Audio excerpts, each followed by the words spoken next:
Hello friends, welcome to Sangeeta's Food Gallery in Tamil. நாம இன்னைக்கு சிம்பிளான தக்காளி குருமா எப்படி செய்யறதுன்னு பார்க்கலாம். இது செய்யறதுக்காக ஒரு கடாய் சூடு பண்ண வச்சிருக்கேன். இதுல 2 டேபிள் ஸ்பூன் ஆயில் சேர்த்துக்கலாம்.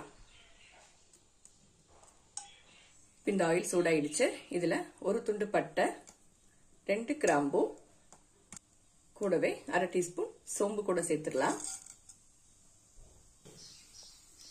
இதெல்லாம் நல்லா பொரிஞ்சிடுச்சு. இதுல 2 பெரிய வெங்காயத்தை கட் பண்ணி வச்சிருக்கேன். இது சேர்த்துடலாம்.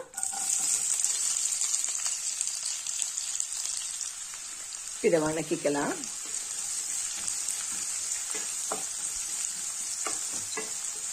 இந்த வெங்காயம் லைட்டா வதங்கிடுச்சு. இதுல 2 பச்சை மிளகாய் கட் பண்ணதை சேர்த்துக்கிறேன்.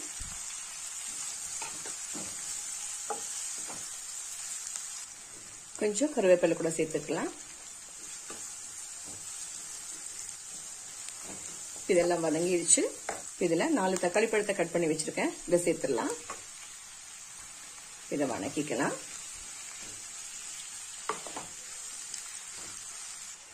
இப்போ குருமாவுக்கு தேவையான மசாலா பேஸ்ட் ரெடி பண்ணிக்கலாம். அதுக்காக ஒரு மிக்சியோட ஜார்ல 1/2 கப் அளவுக்கு துருவன தேங்காய் எடுத்திருக்கேன். இதுல 2 பல் பூண்டு சேர்த்துக்கலாம். ஒரு சின்ன பீஸ் இஞ்சி சேர்த்துக்கிறேன். கூடவே 1 டீஸ்பூன் சோம்பு சேர்த்துடலாம். ஒரு சின்ன துண்டு பட்டை சேர்த்துக்கலாம். 2 கிராம்பு, ஒரு பச்சை மிளகாய் கூட சேர்த்துக்கிறேன். இதுல 3 டேபிள் ஸ்பூன் பொட்டுக்கடலை சேர்த்துக்கலாம்.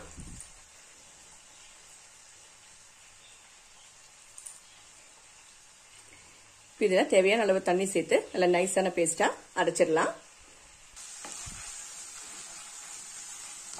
இந்த தக்காளி எல்லாம் வதங்கிடுச்சு. இதுல 1/2 டீஸ்பூன் மஞ்சத்தூள் சேர்த்துக்கலாம். 1/2 டீஸ்பூன் மிளகாத்தூள் கூட சேர்த்துக்கிறேன். இதை வணக்கிக்கலாம். இதெல்லாம் நல்லா வணக்கியாச்சு. இதுல நம்ம அரைச்சு வச்சிருக்கிற தேங்காய் விழுதை சேர்த்துடலாம்.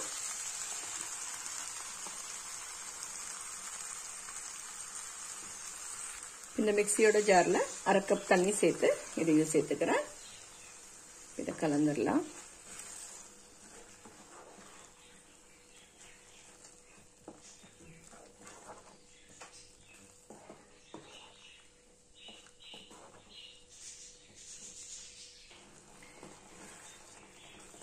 இதெல்லாம் நல்லா கலந்தாச்சு. இதுல தண்ணி சேர்த்துக்கலாம்.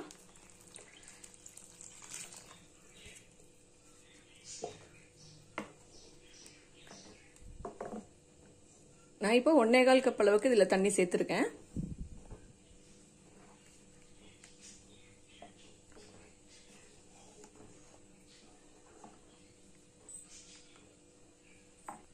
தேவையான அளவு உப்பு சேர்த்துடலாம்.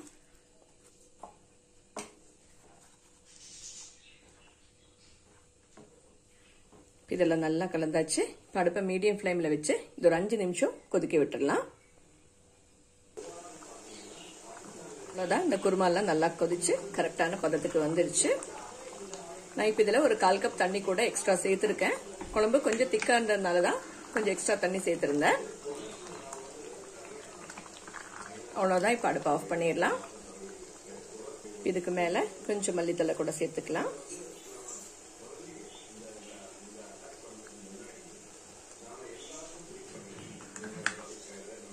சூப்பரான தக்காளி குருமா ரெடி ஆயிடுச்சு.